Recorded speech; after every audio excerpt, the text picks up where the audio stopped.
하나님의 말씀 우리 함께 보십니다. 누가복음 10장 25절에서 37절까지 말씀입니다. 하나님의 말씀 누가복음 10장 25절에서 37절까지 한 절씩 읽도록 하시겠습니다. 신약성경 110쪽입니다.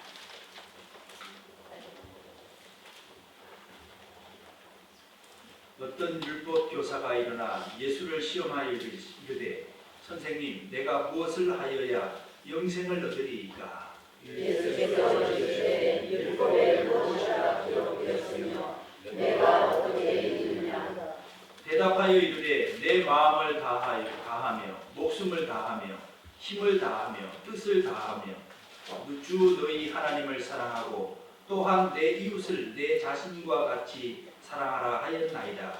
예수께서 이르시되 네 대답이 옳다. 이를 행하라. 그러면 살리라 하시니 그 사람이 자기를 옳게 보이려고 예수께 여짜오되 그러면 내 이웃이 누구니이까? 예수께서 대답하여 이르시되 어떤 사람이 그 산에서 여리고로 내려가다가 강도를 만나니 강도들이 그 옷을 벗고 내려 그의 옷을 벗고 나가라. 마침 한 제사장이 그 길로 내려가다가 그를 보고 피하여 지나가고 또 이와 같이 강도들이 또 옷을 벗고 그를 보고 피하여 지나가되 어떤 사마리아 사람은 여행 중 거기 이르러 그를 보고 불쌍히 여겨 가까이 가서 기름과 포도주를 그 상처에 붓고 싸매고 자기 짐승에 태워 수막으로 들고 가서 돌보아줍니다. 그 이튿날 그가 주막 주인에게 데나리온 둘을 내어주며 이르되 이 사람을 돌보아 주라. 비용이 더 들면 내가 돌아올 때에 갚으리라 하였으니 내 생각에는 이 세상 중에 누가 강요하는 자의 이웃이 되겠느냐? 함께 보십니다. 이르되 자비를 베푼 자니이다. 예수께서 이르시되 가서 너도 이와 같이 하라 하시니라. 아멘. 어떤 본문은 어떤 율법 교사 한 분이 예수님께 묻는 것입니다. 내 이웃은 누구입니까, 예수님? 그는 평소에 주님 앞에 이웃들에게도 잘 보살핌을 줬고 가르치기도 잘 가르쳤던 그런 인물이었던 것 같습니다. 율법 교사 정도 되면은 지역에서 리더가 되고 많은 사람들을 옳은 대로 인도하는 그런 지도자 격이 되는 분이기 때문에 나름은 율법을 잘 연구를 해서 사람들을 바른 생활로 이끌고 좀 옳게 인도하는 그런 사람이었기 때문에 주님께 불렀던 것이죠. 그런데 그는 율법을 해석하고 가르치는 사람이었지만 그리고 그는 그 율법을 해석하고 가르치는 사람이었기 때문에 유대교에서는 하나님의 율법을 완전히 지켜 행함으로 구원 얻는다고 또 확신하고 있었고 그런 믿음을 가지고 생활했던 사람입니다. 그런데 그런 생각을 가지고 있는 사람이 오늘 본문에서 예수님께 묻습니다. 선생님, 내가 무엇을 행하여야 구원을 받습니까? 예수님을 시험하였습니다. 과연 유대인다운 질문이었고 우리가 평소에 살아가다가 자기의 의를 주장하고 반듯한 삶을 살기 위해서는 내가 죄를 짓지 않고 올바르게 사는 것이야말로 참 주님 앞에 바른 삶이다 이렇게 생각하는 사람들과 같은 생각으로 질문을 한 것 같습니다. 그런데 예수님께서는 오늘 본문에서 그 질문의 방향이 잘못됐다는 것을 말씀해 주고 있습니다. 누구든지 온 율법을 지키다가 그 하나를 범하면 모두 범한 자가 되나니. 아니 야고보서 2장 10절에는 거꾸로 이렇게 말씀을 합니다. 누구든지 온 율법을 지키다가 그 하나를 범하면 모두 범한 자가 되니까 율법으로서는 참 사람이 온전해지기가 어렵다 이 말씀을 하는 것 아니겠습니까? 사도 바울은 또 이렇게 얘기를 합니다. 그러므로 율법의 행위로 그 앞에 의롭다 하심을 얻을 육체가 없나니 율법으로는 죄를 깨달을 뿐이니라 라고 이렇게 신앙 고백을 하고 하나님의 말씀을 전해줬습니다. 그렇습니다. 우리는 율법을 지킬 힘이 없고 율법을 감당할 능력도 없습니다. 그럼에도 불구하고 하나님께서는 왜 우리들에게 율법을 주셨을까? 그 주신 이유는 우리의 교만을 깨뜨리고 우리의 연약한 존재를 스스로 깨닫고 예수 그리스도만이 우리가 온전하게 하나님 앞에 의롭다 칭함을 받을 수 있는 길이라는 것을 가르쳐 주기 위하여, 죄를 깨우쳐 주기 위하여, 우리의 연약함을 깨닫게 하기 위하여 율법을 주셨습니다. 할렐루야.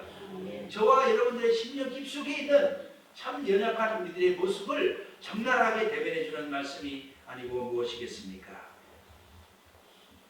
그렇습니다. 성경은 사람이 의롭게 되는 것은 율법의 행위로 말미암음이 아니요 오직 예수 그리스도를 믿음으로 말미암는다.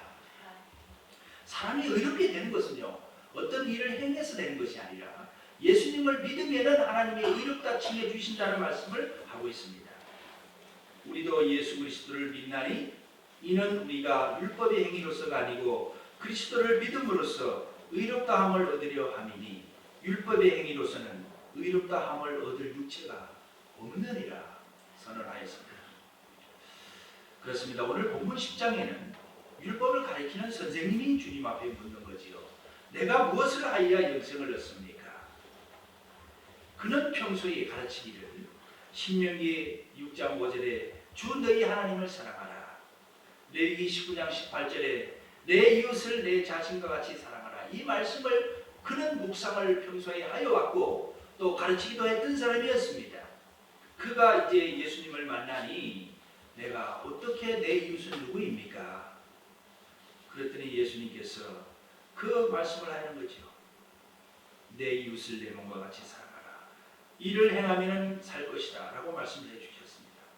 그런데 똑같은 말씀이, 비슷한 말씀이 누가복음 18장에 나옵니다. 어떤 관리가 이 관리 정도 되면은 지역에서 많은 사람들의 모범이 되고 그 사람들에게 바른 길을 좀 안내해 주는 지도자 아니겠습니까? 그 관리가 예수님께 말씀합니다. 선한 선생님이야 내가 무엇을 하여야 영생을 얻습니까? 똑같은 말을 하고 있어요. 그랬더니 예수님께서 말씀하시기를 율법을 지키고 내 이웃을 내 몸과 같이 사랑하라. 예, 평소에 제가 다 지켜왔습니다. 그러면은 네 재산을 다 팔아서 가난한 이웃들에게, 가난한 자들에게 나눠주어라. 도둑질하지 말고, 탐하지 말고, 간음하지 말고, 살인하지 말고, 거짓말하지 말고, 부모님을 공경하라. 이 말씀은 제가 어렸을 때부터 참 충실히 열심히 지키려고 노력해왔고 지켜왔습니다. 그리고 내 이웃 주변 사람들에게 가르치면서 금할 것 금하고 지킬 것 다 지켜왔습니다. 이미 다 지켰는데 저는 옳다고 생각을 하는데 그러면 선생님은 한번 내 이웃이 누구인지 다시 한번 말씀해 보십시오. 그러면 내가 옳은 것이 증명이 될 것입니다. 예수님께 말씀을 합니다. 여러분, 저와 여러분들의 삶의 방식이 주님 앞에 주여 내가 옳은 대로 살고 있나이다. 나 괜찮습니까? 나를 사랑해 주세요. 내가 옳은 일 했으니 나를 사랑해 주십시오. 하는 저와 여러분들의 목소리를 고스란히 이 두 분이 대변하고 있습니다. 예수님께서 대답을 하십니다. 강도 만난 사람을 말씀하시지요. 예루살렘에서 여리고로 가는 길은 유달리 강도가 득실득실한 그 길이었습니다. 이 강도 만난 사람은 뜻밖의 강도를 만났어요. 자기가 원하든 원치 않든 그 길을 가다가 강도를 만났습니다. 저와 여러분들도요, 살다 보면은 이 강도 만난 사람처럼 황당할 때가 참 많습니다. 내가 원치도 않았는데 참 내 재산이 손해를 보는 경우도 있고, 또 내가 원치 않았는데 나에게 질병이 오는 경우도 있습니다. 내가 원치도 않았는데 접촉사가 날 수 있습니다. 내가 원치 않았는데 나쁜 놈이 나를 비방하고 다닐 수 있습니다. 살다 보면 자기가 가진 돈 다 뺏기는 사람도 참 많습니다. 그것을 누구를 탓하겠습니까? 이 예루살렘에서 여리고로 가는 그 사람의 그 상황과 똑같이 우리의 상황을 말씀해 주고 있습니다. 식자재 마트에 가서 원치 않게 발을 부딪히다가 이 사람이 눈을 뜨고 알아두고 하면서 그렇게 황당한 일을 겪기도 하고 또 가까운 친척들로 인해서 내 마음의 아픈 상처를 다시 한번 건드려서 참으로 불편한 마음을 가지고 한 달 내내 지내게끔 하기도 하고 평소에 늘 가까이 있던 사람이 나에게 원한을 품고 참으로 오해를 하고 곡해의 말을 하기도 합니다. 그리고 매일 만나서 자주 대화를 나누는 사람을 통해서 나에게 깊은 상처를 안겨줍니다. 다 예루살렘에서 여리고로 내려가는 사람이 원하지 않게 강도를 만난 그 상황이 아니고 무엇이겠습니까? 그는 잘못이 없습니다. 그렇지만 강도를 만났습니다. 본인의 실수 때문에 강도를 만난 것도 아니요, 본인이 자초한 것도 아니었습니다. 그는 그만 죽도록 두들겨 맞았습니다. 아무 손을 쓸 수도 없습니다. 낭망할 수밖에 없습니다. 우리의 인생 또한 이 세상은 이처럼 원치 않게 환난을 당하고 고통을 당할 수밖에 없는 이 예루살렘에서 여리로 가는 여행자와 같은 우리의 처지를 말해주고 있습니다. 이때 이 원하지 않게 강도를 만난 사람에게 가장 필요한 것은 무엇일까요? 그것은 바로 그 아픈 상처를 싸매줄 사람이 필요한 거 아니겠어요? 그는 혼자 갈 수가 없으니 병원으로 데려다 줄 사람이 필요한 것입니다.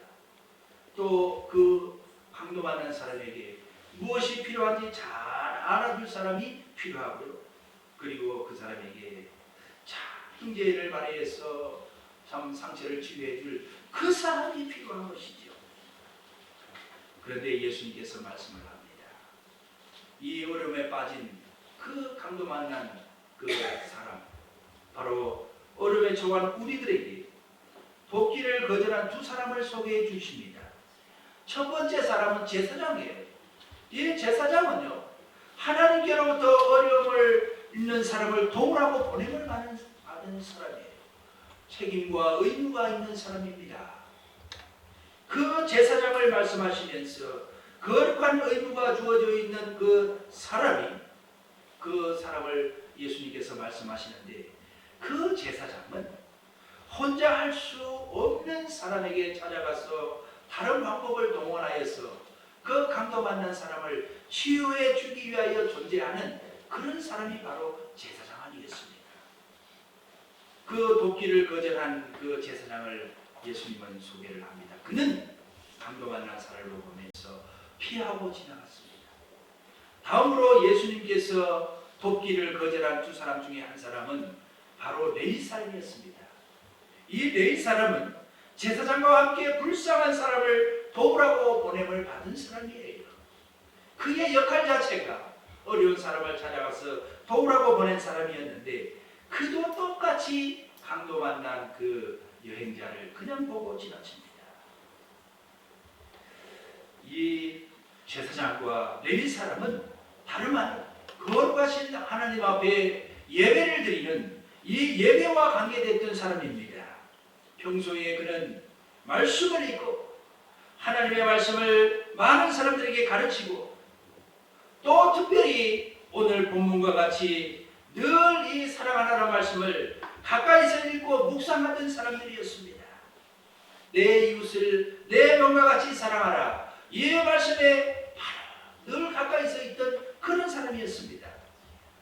그는 주일만 되면 그들은 예배를 드리고 예수님의 십자가에 못 박힌 것을 귀에 따갑도록 듣기도 하고 전하기도 하고, 또 예수님이 죽으신 그 십자가를 바라보고 붙들고 마음 아파하던 그런 사람이었습니다. 그런데요, 놀랍게도 주님은 말씀하시기를 그 두 사람이 그런데 그 강도 만난 사람을 피하고 집으로 돌아가서 세상 속으로 다시 돌아갔다고 소개를 합니다. 강도를 만난 사람을 보면서 그렇게 가르치기를 즐겨하는 그 본분을 망각하고, 그들은 강도 만난 사람을 보자 별다른 느낌 없이 그냥 지나쳐버리고 말았습니다. 느낌이 없는 사람이었습니다. 가르치는 거 많이 가르치고 외치기를 많이 외치고 말씀을 많이 보면 뭐합니까? 어려운 강도 만난 사람을 보고 느낌이 오지 않는데, 나는 당신보다도 그 강도 만난 사람을 바라보며 그는 말을 했을 겁니다. 나는 당신보다도 지금 더 바빠, 더 힘들어. 집에 병든 부모님이 계신다.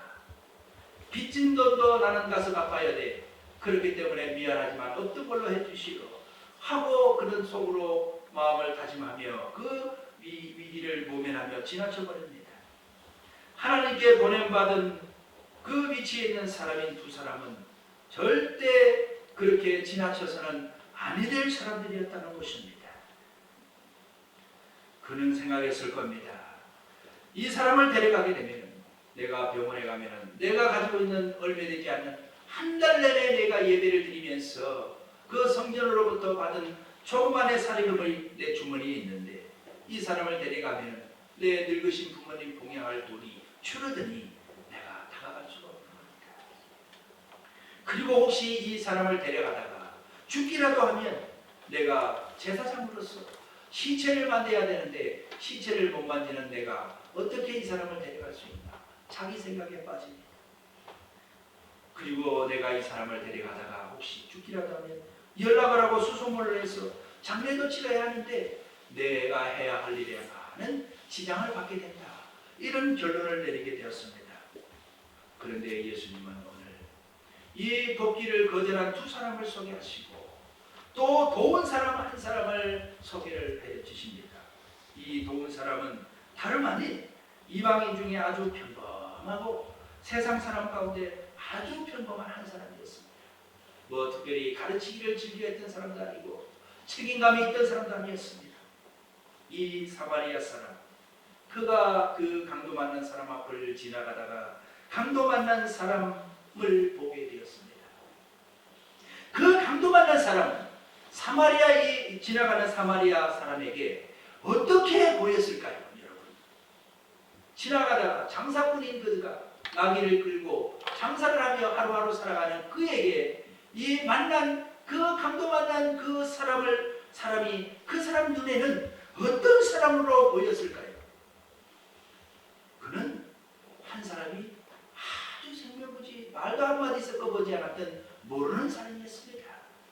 평소에 알고 있던 사람 같으면 마음이 동하고 내 이웃이니까 내가 도와야 되지 하고 움직이기라도 했을 텐데 그저 아무도 한 번도 보지 못한 생명불식에 아주 처음 만나는 모르는 사람이었습니다. 그리고 그 사람이 하나님을 믿는 사람이든 뭐 예배를 잘 드는 신실한 기독교인이었든 천주교인이었든 어떤 종교를 가지고 있든 그것조차도 아무것도 관련이 없습니다. 그리고 그 사람은 평소에 자기와 어울려서 다니는 모임의 일원이었거나 교회에 같은 식구도 아니었습니다. 공동체의 일원이 아니었습니다. 평소에 관계를 해본 적이 전혀 없는 아주 낯설고 한 번도 만나지 못했던 전혀 모르는 사람이었습니다. 그리고 그의 눈에 비친 그는 그저 피 흘려 죽어가고 있는 한 사람일 뿐이었습니다. 모든 사람 중에 유일한 한 사람일 뿐이었지만 맺어진 관계도 없었지만 이 지나가던 사마리아인에게 그 강도 맞는 사람 그는 그에게 어떤 사람으로 다가왔을까요? 그는 세상에 많은 사람 중에 그저 아주 흔히 생각할 수 있는 낯선 한 사람뿐이었습니다. 그러나 그 사마리아인은 어떻게 하였습니까? 첫 번째로 오늘 본문 33절에 불쌍히 여겼다고 소개하고 있습니다. 어떤 사마리아 사람은 여행 중 거기에 이르러 그를 보고 불쌍히 여겨 불쌍한 마음이 그의 마음이 생겼습니다. 불쌍히 여겼습니다. 여러분, 불쌍히 여겼다는 것은요 그 사람의 입장이 되었다는 뜻입니다. 할렐루야. 저와 여러분, 예수를 믿는 우리가요 상대방의 입장이 되어서 그 사람이 지금 어떤 고통을 당하고 어떤 위치에서 어떤 마음과 어떤 상황에 어떤 위기를 겪고 있는지 그 사람의 입장을 헤아려 봤다는 겁니다. 불쌍히 여겼더니 그 사람의 입장이 되어 보아서 그는 생각을 해보았습니다. 참 아프겠구나. 다 죽어가니 이거 큰일 나겠구나. 잘못하면 죽겠구나. 말도 한마디 못하네 하고 그는 불쌍히 여겼습니다. 다음으로 이 사마리아 사람은 그 사람을 보고 어떻게 하였을까요? 누구누구처럼 피하지 않고 가까이 다가갔습니다. 오늘 34절에 가까이 갔습니다. 가까이 갔어요. 어려운 사람을 보며 가까이 다가갔습니다. 접촉하고 얘기하고 교제를 나누고 평소에 애로사항을 묻고 듣고 가까이 나누는 그런 사람이었습니다. 가까이 갔습니다. 그리고 이 사마리아인은 그 사람을 만나자 34절에 자기를 희생했습니다. 그는 장사꾼이었기 때문에 그다지 돈도 많지 않은 부자는 아니었습니다. 그저 장사를 하는 장사꾼이었는데도 불구하고 그는 자기 나귀에 싣고 있는 기름과 포도주, 그것은요 자기의 생계의 수단이었습니다. 그것을 팔고 그것을 돈으로 환전을 하여서 양식을 사야 되고 그러한 자기의 소중한 살과 같은 피와 같은 기름과 포도주를 그 아픈 상처에 그는 쏟아부었습니다. 자기를 희생했던 겁니다. 우리는 이웃을 보며 내 것을 희생할 줄 아는 그 희생이 없다면 주님의 사랑을 다시 한번 기억해야 할 줄 믿습니다. 그는 또 자기 짐승에 태웠습니다. 자기가 타고 갈 나귀, 그 나귀 이 아픈 사람을 들쳐 올리고 자기는 그 고삐를 잡고 그 나귀를 인도하면서 터벅터벅 먼 거리를 여관까지 걸어가야 하는 수고를 해야 합니다. 그런데도 기꺼이 그는 그 자기의 짐승에 그분을 태워서 주막으로 모시고 갔습니다. 이것은 바로 자기를 희생하였다는 것입니다. 그런데요, 이것도 모자라서요, 그는요 시간을 헌신하였습니다. 그 이튿날, 그날도 아니고요, 돌아가서 그 이튿날 다시 와서 시간을 희생하면서 장사꾼이었기 때문에 왜 관계가 없고 계획된 스케줄이 없었겠습니까? 많은 일을 해야 되고 밭에 가서 배추도 뽑아야 되고 결혼식장에도 가야 되고 또 아픈 친구의 병문안도 가야 되고 또 누급한 일이 참 많았음에도 불구하고 그는 그 이튿날 그 죽어가는 사람이 걱정이 되어서 풍밀히 여기서 시간을 내서 다시금 돌아왔어 돈을 주고 갔습니다. 예수님께서 물으십니다. 누가 강도를 만난 자의 이웃이냐? 사랑하는 성도 여러분, 우리들 주변에는 많은 사람들이 있습니다. 동네에 많은 이웃들이 있습니다. 우리는 흔히 그분들만 이웃들로 생각을 하는데 이 레위인과 제사장 역시 자기들의 종족이나 동족들만, 공동체 식구들만 이웃으로 생각했던 것 같습니다. 그러나 예수님께서 이제 묻습니다. 이 세 사람 중에 강도 만난 사람의 진정한 이웃이 누구냐 묻습니다. 그때 이 율법 교사가 네, 제 생각에도 자비를 베푼 사람인 것 같습니다. 여러분, 도움이 필요한 사람에게 도움을 준 사람이 이웃입니다. 그렇습니다. 동양적인 윤리에도 그렇고 우리 주님께서 말씀해 주셨습니다. 그렇지만 그분도 이웃이지만 도움이 필요한 자에게는 누가 이웃이 되겠습니까? 저와 여러분도 때로는 어려움을 만나서 많은 도움이 필요할 때가 많습니다. 그런데 나의 이웃은요, 나에게 밥을 한 끼 사주고 배고플 때, 나의 어려운 그 오리길을 가야 되는데 심리길을 가주는 사람이 그 사람이 나의 이웃인 겁니다. 그 사람이 나의 친구인 거예요. 오 친구요, 오늘 날이 뜨거운데 조심하게나 모자 쓰고 가시게. 그 사람이 이웃입니까? 아닙니다. 나에게 태양을 가리게 우산을 비춰주며 나와 기꺼이 말동무가 되어서 그 길을 가주는 사람이 나의 필요한 나의 바로 이웃이 되는 것이지요. 아무 관계도 없었습니다. 이 강도 만난 사람과 지나가는 사마리아인은 아무 관계도 없었어요. 그저 한 사람이었습니다. 여러분, 예수님을 영접하여 구원받은 우리가 예수님께 나는 구원을 받았을까? 나를 지금 사랑하고 있을까? 하고 염려가 되십니까?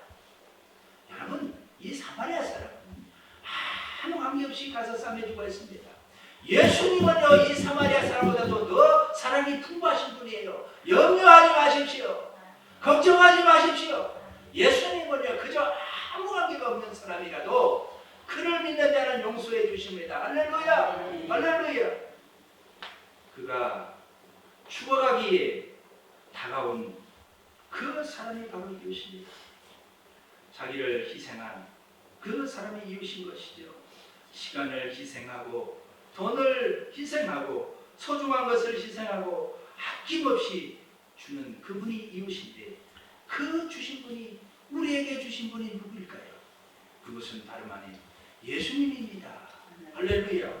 예수님은 그저 우리가 죄로 인하여 죽을 수밖에 없는, 헤매고 걱정하고 이 죽음의 세계에 내가 어떻게 준비하고 내가 어떻게 해야 될까 전전긍긍 고민하고 걱정하며 나이가 들어가며 늙으신 부모님을 생각하며 이 죽음에 대한 두려움으로 바들바들 떨고 있는 강도 만난 사람처럼 죽어 있는 우리들에게 예수님은 아무 관계가 없는 것 같이 보이지만 그저 찾아오셔서 우리를 위해서 불쌍히 여기셨습니다. 할렐루야. 불쌍히 여기셨어요. 이 사마리아 사람만이 불쌍히 여기신 것이 아니라 예수님은 저와 여러분들을 불쌍히 여기고 계시고요.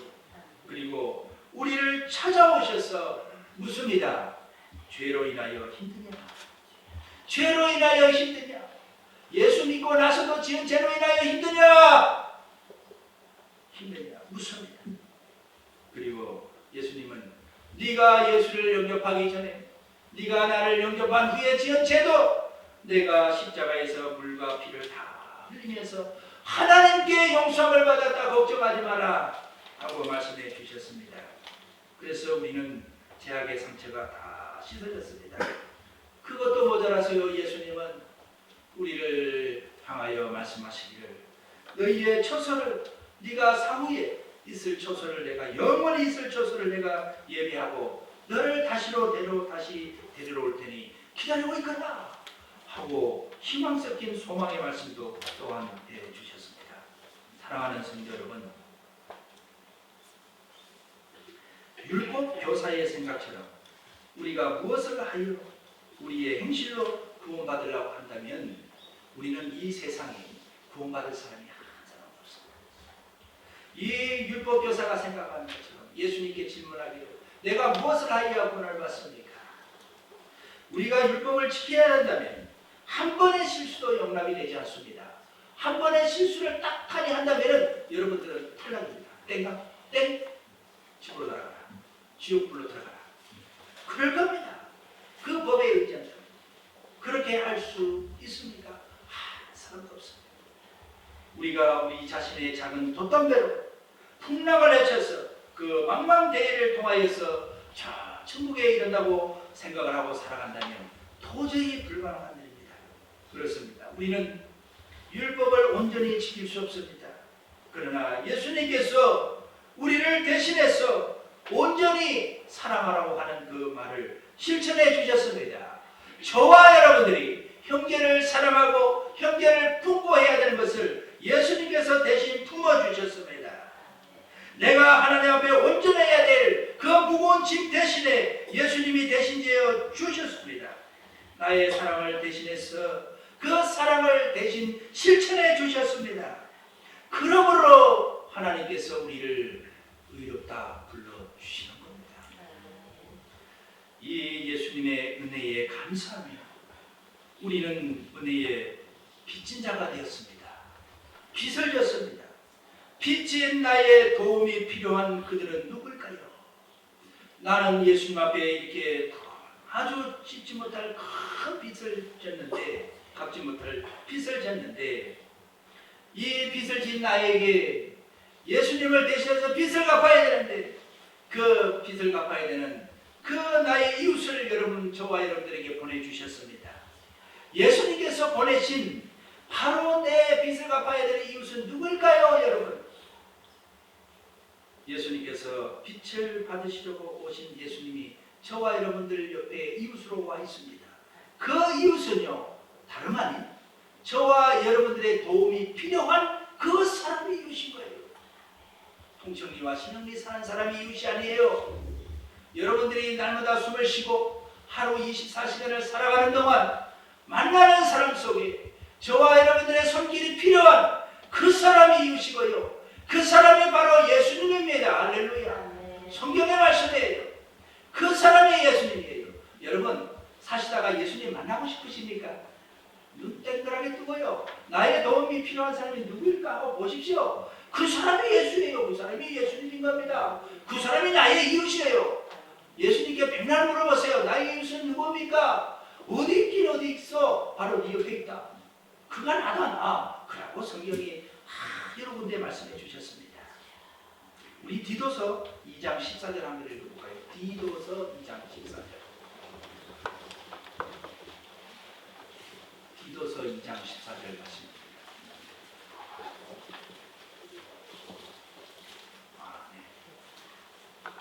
예, 함께 읽어보시겠습니다. 화면에 나왔습니다. 그가 우리를 대신하여 자신을 주심은 모든 불법에서 우리를 선량하시고 우리를 깨끗하게 하사 선한 일을 열심히 하는 자기 백성이 되게 하려 하시리라. 할렐루야.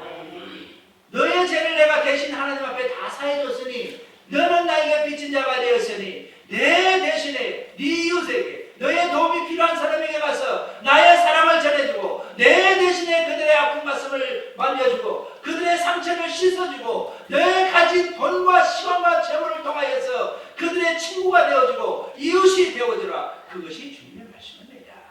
우리를 살려주신 이유입니다. 열심히 이렇게 살아가는 저와 여러분들 되시기를 주님의 이름으로 간절히 축원을 드립니다. 요전에 며칠 전에 저희 사무실에 한 51세 되는 여성분이 한 분 왔어요. 근데 좀 정신이 이상했어요. 근데 유원대학교에서 용산으로 넘어가는 그 솔티제라는 곳이 있는데 거기에서 왔다 갔다 하는 그 모습을 경찰이 만나가지고 신고를 해서 우리 사무실로 데려갔어요. 그런데 정신이 좀 이상된 것 같아요. 그래서 그분을 이제 집으로 돌려보내려고 보니까 집이 어디 있냐고 물었더니 서울 관악구. 그래요. 그래서 난감합니다. 잠재울 것도 없이 영동은 그런 좀 정신이 이상하고 낯선 사람, 갈구할 데 없는 사람을 당장에 좀 재워줄 곳이 없습니다. 아직은 영동은. 그래서 당장에 생각한 것이 영동군의 그 가정폭력 상담소, 성폭력 상담소가 상담을 하는 분이 목사님 중에 한 분이 하신 분이 있어서 생각을 나서 전화를 했더니 그분이 마침 영동으로 막 오고 있는 길이어서 용산 사시는 분인데 왔어요. 그래서 한번 가겠습니다 하고 왔길래 이제 경찰하고 있는데 그 이제 목사님이 와서 자매님 걱정하지 마십시오. 어깨를 툭툭 뜯으니까 성폭력! 성폭행범! 하고 막 소리를 지르는 거예요. 성폭행! 경찰 불러라는 거예요. 경찰이 마침 또 이제 출동 신고가 들어와가지고요. 다른 일보로 갔는 틈에 그 사이에 경찰을 찾는 겁니다. 아주 난감했습니다. 그래서 그 목사님도 깜짝 놀래가지고 자기가 졸지에 성폭행범으로 몰렸습니다.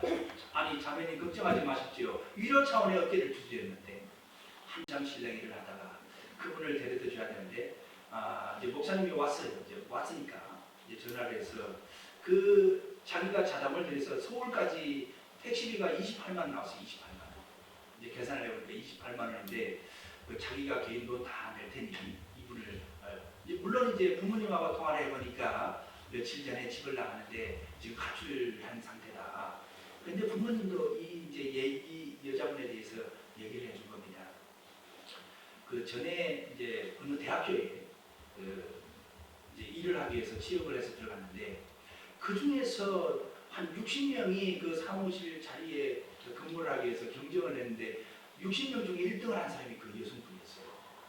그런데 그 똑똑한 사람이요. 일을 하다가 아주 변을 당했던 것 같습니다. 이렇게 성폭행을 당하고 아주 어렵더라고요. 그래서 거기에서 정신 이상이 되어서 이제 부모님 곁에서 이렇게 생활하고 있는 분인데 그만 정신 이상이 돼가지고 기차를 타고 내려오다가 대전에 내렸다가 영동에 와서 이렇게 이제 경찰을 만났던 겁니다.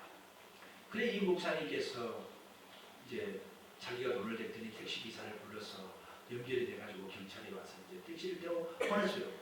그런데 영동에서 이수하는 쯤에 가다가 잠시만 이 택시 기사가 잠시만 기다리겠는데 이 여성분이 넘어가고 없어요. 문 열고요. 그래가지고 다시 목사님께 연락이 오고 왔길래 이 목사님이 그 다음날 저희 사무실에 와서 하시는 얘기가 그날 도저히 택시 기사가 나는 이 사람 모시고 서울까지 못 간다.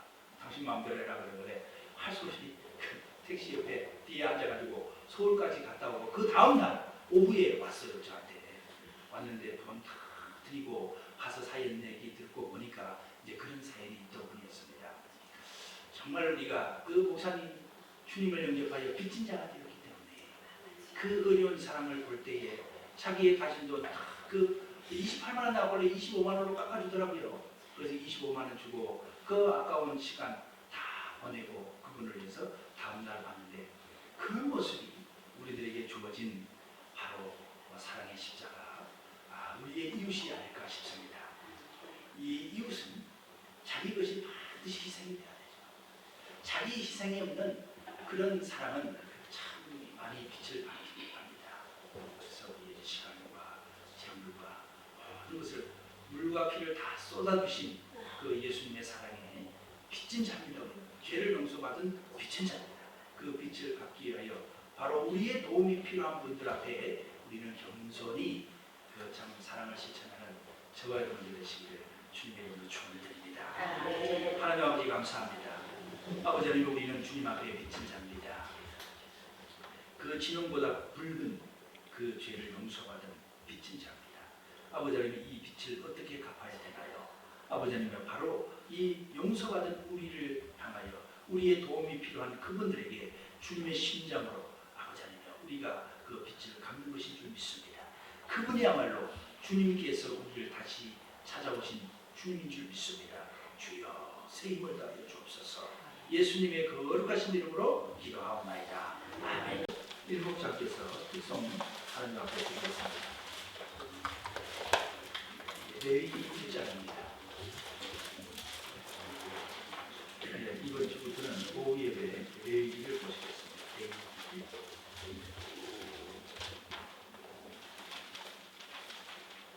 여호와께서 회막에서 모세를 부르시고 그에게 말씀하여 이르시되 이스라엘 자손에게 말하리라. 너희 중에 누구든지 여호와께 영을 드리려거든 같이 중에서 소나 양으로 예물을 드릴지라. 그 예물이 소의 번제이면 흠없는 수컷으로 회막 문에서 여호와 앞에 기쁘게 받으시도록 드릴지니라. 그는 번제를 여호와께 하시니 그를 위하여 기쁘게 하시리요. 그를 위하여 신사가 되시리라. 그는 여호와 앞에서 그 수송아지를 잡을 것이요 아론의 자손 제사장들은 그 피를 가져다가 회막 문 앞 제단 사방에 뿌릴 것이며 그는 또 그 번제를 가지고 찢고 각을 들 것이요. 제사장 아론의 자손들은 제단 위에 불을 붙이고 불 위에 나무를 걸려놓고 아론의 자손 제사장들은 그 묻은 닭과 머리와 기름을 제단 위에 불 위에 있는 나무에 걸어놓을 것이요. 그 내장과 정강이를 물로 씻을 것이요 제사장은 그 전부를 제단 위에서 불살라 번제를 드릴지니 이는 화제라 여호와께 향기로운 냄새니라. 만일 그의 물이 같이 때리나 점수에 걸리면 흠없는 수컷으로 드리니 그가 제단 북쪽 여호와 앞에서 그것을 잡을 것이요 아론의 자손 제사장들은 그것의 피를 제단 사방에 뿌릴 것이며 그는 그것의 닭을 빼고 그것의 머리와 그것의 기름을 베어낼 것이요 제사장은 그것을 다 제단 위에 불 위에 있는 나무 위에 걸어놓을 것이요 그 내장과 그 정강이를 물로 씻을 것이요 제사장은 그 전부를 가져다가 제단 위에서 불살라 번제를 드릴지니 이는 화제라 여호와께 향기로운 냄새니라. 만일 여호와께 드리는 예물이 새 예물이면 사람들이나 집주들이 새로 예물을 드릴 것이요 제사장은 그것을 제단으로 가져다가 그것의 머리를 비틀어 끊고 제단 위에서 불사르고 피는 제단 곁에 흘릴 것이며 그것이 공중문화와 그 더러운 것을 제거하여 제단 동쪽에 머리를 붙여야 함께 보십니다. 또 그 날개짝에서 몸을 칠 때 아주 찢지 말고 제사장이 그것을 제단 위에 의면 나무 위에서 불사라 번제를 드릴지니 이는 화제라 여호와께 향기로운 냄새이다. 아멘. 아버지 하나님 말씀을 통하여서 새롭게 하시고 주님께서 준비하여 주신 성령의 뜨거운 은사 충만하신 은사 은혜를 저희들 신령 가운데 부어주옵소서. 아멘. 예수님의 이름으로 기도합나이다. 아멘.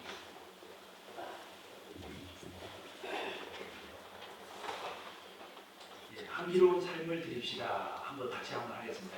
향기로운 삶을 드립시다. 향기로운 삶을 드립시다. 아주 오랜 옛날에 시골 마을에 세 형제가 살았습니다. 세 형제가 살았는데 이제 부모님이 남겨주신 유산을 하나씩 받았는데 큰아들은 만원경을 받고요. 둘째 아들은 양탄자를 받고 셋째 아들은 예쁜 사과를 맛있는 사과를 하나 받았습니다. 큰아들이 어느 날 지붕에 올라가서 만원경으로 이렇게 보니까 아주 먼 곳에 있는 나라에서 공주님 한 분이 병에 걸려서 누워 있습니다. 그래 방이 하나 붙었는데 보니까 이 공주의 병을 놔두면은 나의 사위를 삼고 나라를 내가 후계자로 삼겠다 이런 방이 붙었어요. 많이 듣던 얘기죠. 써 있는데 그래 큰아들이 보니까 망령공에 그런 내용이 있습니다. 그래서 둘째 동생 양탄자를 타고 그 나라로 갔어요. 셋째하고 같이 가가지고 있는데 그 셋째 아들이 동생이 그 사과를 공주에게 먹였더니 공주가 나섰습니다. 그래 이제 그 왕이 그 아들들한테 당신들의 소개를 한번 각각 밝혀보시오. 그 첫째 아들이 내가 이 망령을 보지 못했으면 공주는 이곳에서 낳지 못했을 것이오 하고 얘기했고요. 둘째 아들은 아니 무슨 소리요? 내 양찬자가 있기 때문에 이곳에 오지 않았습니까? 셋째가 나는 사과를 드렸습니다 하고 얘기를 했어요. 그리고 왕이 곰곰이 생각했을 때에 누구에게 후계자를 넘겼느냐? 셋째에게 넘겼습니다. 그것은 첫째 아들에게는 망령공이 아직까지 남아있고 또 둘째 아들에게도 양탄자가 여전히 남아있지만 셋째 아들은 소중했던 유산이 없어졌지 않느냐. 그렇기 때문에 그 대가로 이 나라를 맡겨도 되지 않겠습니까? 하고 얘기를 했습니다. 우리들의 삶에 이 희생은 참 소중하고 소중합니다. 희생이 없는 참 충성은 참 그만큼 빛을 내지 못합니다. 그러나 우리 삶에 희생을 따르는 충성은 참 놀라운 은혜를 끼치기도 하고 많은 생명을 살리기도 합니다. 어느 목사님 한 분이 시골 농장에 갔습니다. 갔는데 여름이었어요. 호박 넝쿨이 많이 열렸길래 가서 유심히 호박 넝쿨을 보니까 조그마한 포도알만큼 작은 호박이 있었어요. 근데 그 옆에 보니까 유리병 하나가 있었습니다. 그래서 무심결에 유리병을 호박에다가 이렇게 넣어가지고 호박을 유리병으로 에다 넣어서 이렇게 한참 이제 주변을 정리하고 깜빡 잊고 그냥 왔습니다. 이제 가을이 되어서 그 호박밭을 한번 가봤더니 호박이 그 다른 것은 다 커가지고 노란 호박이 다 되어서 이제 사용할 수가 있는데 그 호박은 유리병에 맞도록 다 꽉 짜여가지고 더 이상 크지 못하고 그 크기밖에 자라지 못했습니다. 이 얘기는 미국의 윌 맨실이라는 목사님이 쓴 책에 10년 후의 우리 교회라는 책 제목에 나오는 짤막한 이야기입니다. 우리 교회가 10년 후에는 어떻게 변해 있을까? 저는 한번 상상을 해봤습니다. 또 우리가 100년 후에는 이 자리에는 아무도 지금 예배드리는 우리는 100년 후에는 이 성전에 계실 분이 아마 한 분도 없을 것 같습니다. 다 천국에서 우리 찬양 드린 대로 천국에서 있는데 한 분의 나오자도 없이 기쁜 마음으로 천국에서 우리 함께 찬양하며 영원히 지냈으면 좋겠습니다. 아멘. 10년 후에는 우리 교회가 어떤 모습일까요? 이 호박이 유리 안에 갇혀서 더 이상 못 크는 그런 교회가 될까? 아니면은 이 탐스럽고 큰 호박으로 자랄 수 있을까? 우리 기준이 우리의 삶의 태도와 우리의 생각이나 잣대가 이 유리병이라는 이 틀 안에 우리 생각대로 움직이면 교회는 성장하지 않습니다. 이 예배 역시 신앙생활 역시 마찬가지죠. 우리가 정하는 방식과 내 생각, 내 뜻대로 신앙생활하면 그다지 믿음은 자라나지 않습니다. 그러나 하나님이 정하신 방법대로 그 뜻대로 그 길을 따라가면 신앙은 놀랍게 성장하여서 크게 열매 맺고 많은 사람들이 힘을 얻습니다. 아주 오래전에 우리 인간들이 죄를 짓고 하나님 앞에 쫓겨났지요. 아담으로부터 이어온 죄 때문에 언약을 세우신 하나님의 요구하시는 성결이라는 단어와 거룩이라는 단어가 우리의 삶에서는 멀어진 지 오래였습니다.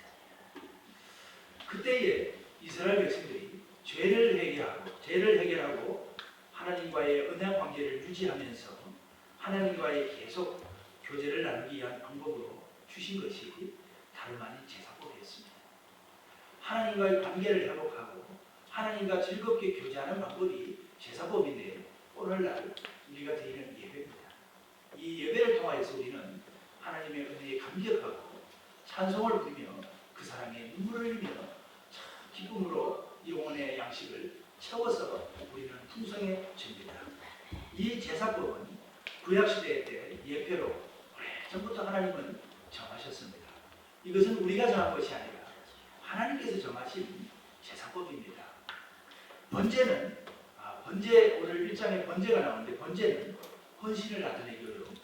속죄제는 죄의 고백을 나타내고 화목제는 하나님과의 우리가 화목하며 친교를 나타내는 제사입니다.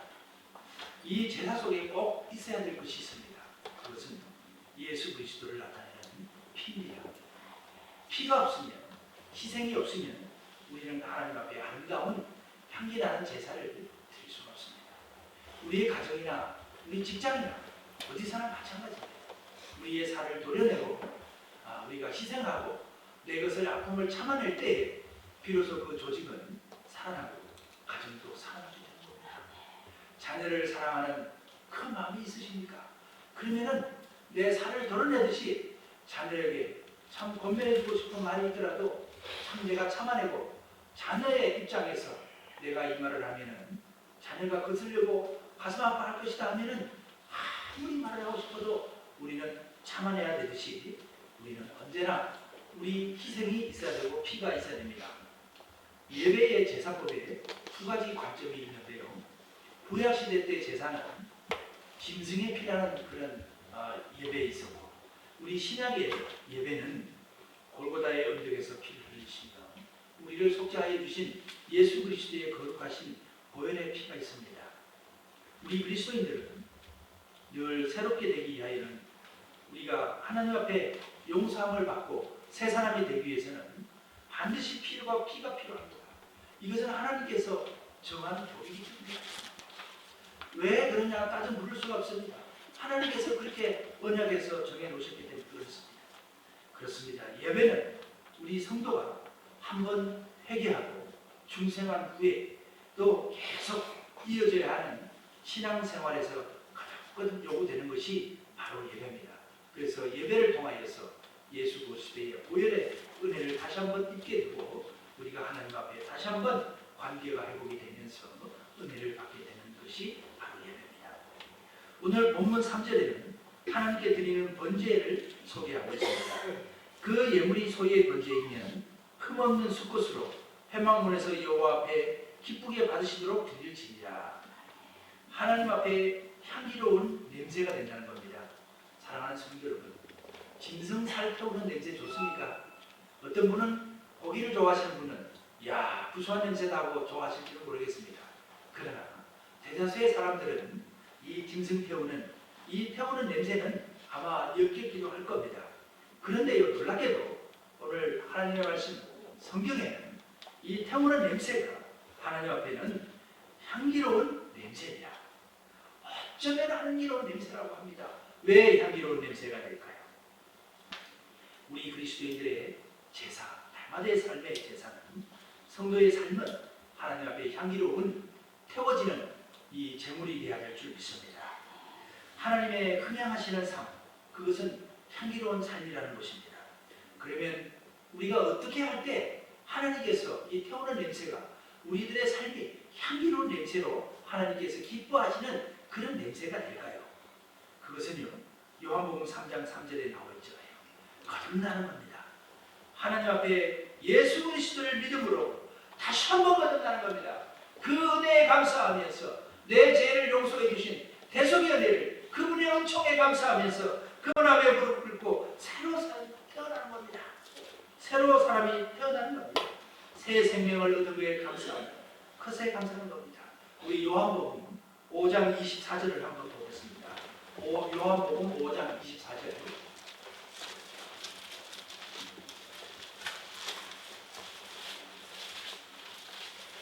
네, 함께 읽어보시겠습니다.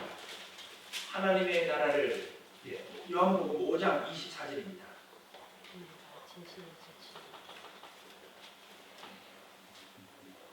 네, 함께 보십니다.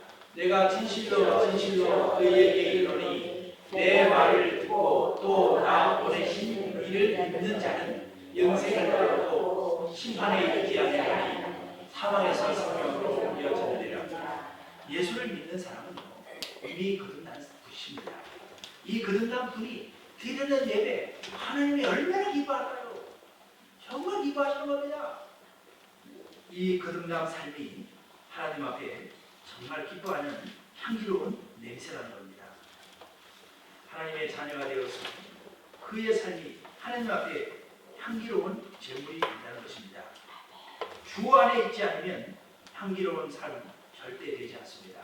악취만 나고 그가 아무리 선한 행실을 하고 많은 이웃들에게 봉사를 하고 참 많은 것을 나눠주며 옳은 대로 인도하지만 그것은 옳은 길이 아닙니다.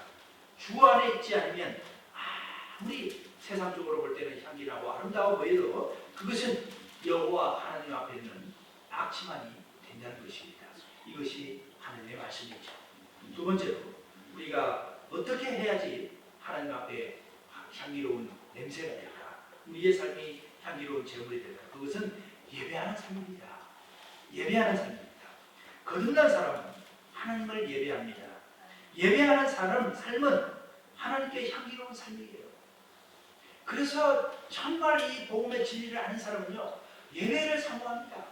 저기 부산에 있는 그 목사님 땡땡 목사님은요, 젊은 시절에 얼마나 예배를 사모했던지요. 주일이 그만큼 손꼽아 기다린답니다. 오늘날 우리 황가리마을 교회 식구들도요, 다들 주일이 손꼽아 기다리는 줄 믿습니다. 그런데요, 저 못된 대전 같은 데 가면요, 이상한 사람들이요, 주일이 오면 왜 주일이 자주 오느냐, 이거 뭐 오듯이 자주 온다고 이렇게 얘기하는 사람들 제가 종종 봤습니다. 그런데 우리 황가리마을 교회 식구들은 정말 예배가 주님 앞에 향기로운 제물이 되고 정말 하나님 앞에 향기가 되기 때문에 제사가 되기 때문에 그것을 사모하면서 한없이 손꼽아 기다리는 예배를 기다리는 그런 신앙이 되시기를 주님의 이름으로 축원드립니다. 대전의 모 목사님이 참 그분도 그랬대요. 제가 간증을 읽어보니까요, 군대 시절에 그 군대 얼마나 삭막합니까? 저는 그만큼 못했습니다. 군대 가서요, 참 그 조직사회 움직이다 보니까 저는 드러내지를 못했는데 그 목사님은요, 군대 가서 워카발로 두드림 맞고 주일날 교회 간다고 도망 따라가고 소대장한테 두드려 맞고 이렇게 두드려 맞고 해도요, 참 예수 믿는 사람입니다. 참 교회 가야 돼요, 교회 가야 돼요. 여기서 이러시면 안 돼요. 저를 보내주세요 하고 참 훈련을 가도 교회 간다고 하고 혼자 도망가서 교회를 가고 얼마나 예배가 사모됐든지 사모하든지 큰 시련이 와도 눈물을 흘리면서 두드림을 내가면서 왕따당하면서 교회 왔어요. 예배를 사모하니 나중에는 참 많은 사람들이 변화가 되고요. 맞아, 네가 진짜 그리스도인이구나. 나도 정말 이 군대 오기 전에는 정말 장로님의 아들이었다, 목사님의 아들이었다. 나도 이제부터는 너 따라서 교회 가고 싶다 해가지고요, 그 소대가요 완전히 다 예수 믿고 예배자가 다 되었습니다. 정말 우리는 이 예배만큼 목숨 걸어 사수하는 저 여러분들 되시기 바랍니다. 신앙이 있다는 것이 무엇입니까? 예배를 사모하고 하나님 앞에 향기나는 그 고기를 틀어가지고요, 냄새를 올리는 그 제사가 얼마나 하나님이 기뻐하실 때 이 예배는 정말 일주일 중에 가장 소중한 시간인 줄 믿습니다. 할렐루야. 재물이 불타는 광경 상상해 보십시오. 재물은 주일날로 태우는 거예요. 평소에 재물 태우는 거 미친놈 소리 듣습니다. 저 미친놈 또 고기 태우네 하는 말은요, 주일날요 하나님의 재단에 와서 성막에 와서 다 양을 잡아가지고 드리는 그 재물은요, 하나님께서 향기를 나는 그 재물로 받아들이시는 겁니다. 짐승 타는 냄새는 사람들이 보기에는 향기롭지 못하지만 주일날 교회에 나와서 예배드리는 것이 세상 사람들이 보기에는 미친놈 같고 미친 사람 같이 보이지만은요, 하나님께서는요 향기라는 냄새라는 겁니다. 여러분, 주일이 중요한 겁니다. 여호와께서 향기라는 제물이다 17절에 말씀하셨습니다. 예배하는 삶을 하나님께 깊이 삶은 하나님께서 기쁘시게 받으시는 겁니다. 이러한 삶은 사람들에게 언제나 어느 곳에서나 동서고금을 막론하고 신선한 충격을 가져주고 느낌을 가져다 주는 것입니다. 얼마나 복된 일인지 우리에게서 새로운 힘과 기쁨의 향기를 많은 사람들이 맡게 된다는 것입니다. 그런데요, 틀림없이 저분은 교회 다니는 사람인데 오늘 보니까 동네 야외에 간다니까 같이 왔어요. 어떻게 받아들일까요? 그분들이요. 진짜로 받아들일까요? 짱으로 받아들일까요? 빛이 못된 겁니다. 정말 우리 주일날만큼은 목숨 걸고 사수하는 것이 우리 신앙의 본보기인 줄을 믿습니다. 우리가 드리는 예배는 하나님이 기뻐하시는 모습이고 복이 되는 사실입니다. 세 번째로 우리가 어떻게 해야 하나님 앞에 향기로운 삶이 제물이 될까요? 그것은 헌신하는 삶입니다. 제물이 제단 앞에 드려져서 불에 탄다는 것은요, 다 내가 죽어가지고 죄로 변하는 겁니다.